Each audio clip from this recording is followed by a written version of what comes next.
এই চার্জারটি সমস্যা হলো, ড্রাইভার ভাইকে বলছিলাম, উনি বলছেন হঠাৎ করে চার্জারটি বন্ধ হয়ে গেছে। তখন হঠাৎ করে চার্জার বন্ধ হয়ে গেলে আপনারা কি করবেন? প্রথমে কি চেক করবেন? এটা কি হয়েছে কীভাবে বুঝবেন? প্রথমে সিরিজ লাইনে চেক করে নেবেন।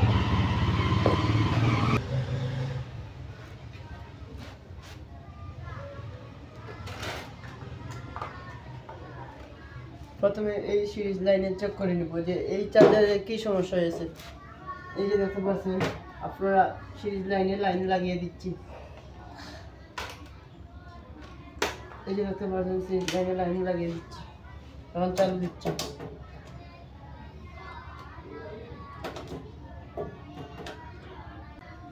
যে দেখতে পাচ্ছেন, এই যে দেখতে পাচ্ছেন চার্জারও কি হচ্ছে না। এখন প্রথমে কি চেক করতে হবে? প্রথমে চেক করতে হবে এই যে এই লাইন ভালো আছে কিনা, এই লাইন চেক করতে হবে। খুলে দেখো এই চার্জারের কি হয়েছে।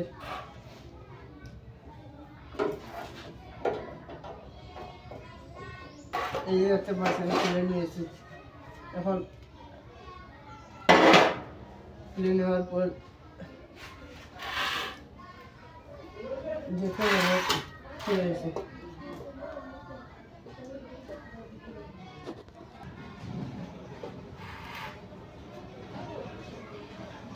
এই যে দেখতে পাচ্ছেন ভাই,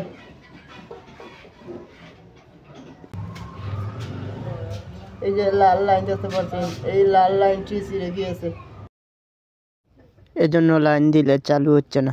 গরম হয়ে এই লাইনটি ছিঁড়ে গিয়েছিল। এখন এই লাইনটি লাগিয়ে দেওয়া হবে।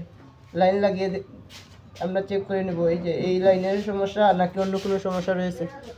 আপনারা দেখতে থাকেন। ও যাওয়া যাবে, এই যে দেখতে পাচ্ছেন লাইন লাগিয়ে নিচ্ছি। এই লাল লাইন লাগিয়ে নিচ্ছি।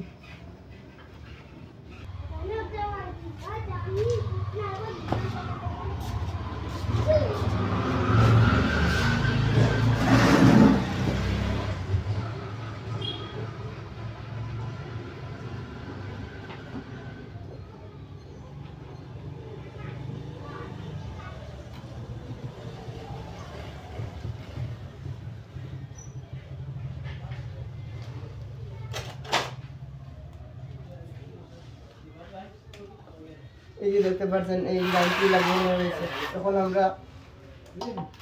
এখন চেক করে দেখো যে এই চার্জারে ঠিক হয়েছে কিনা।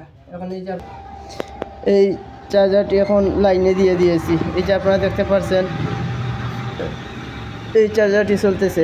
এই যে দেখতে পাচ্ছেন লাইনে লাগিয়ে চলতেছে। এখন আমরা ভোল্টেজ পরিমাপ করে দেখব যে এই চার্জার ঠিক হয়েছে কিনা। এই যে আপনারা দেখতে পাচ্ছেন লালটি, এই লাল দিয়ে কালোটি কালো ধরে একটি মান দেখাচ্ছে। এই যে দেখতে পাচ্ছেন 50 ভোল্ট দেখাচ্ছে, তার মানে এই চার্জার ঠিক হয়ে গেছে। আশা করি বুঝতে পারছেন।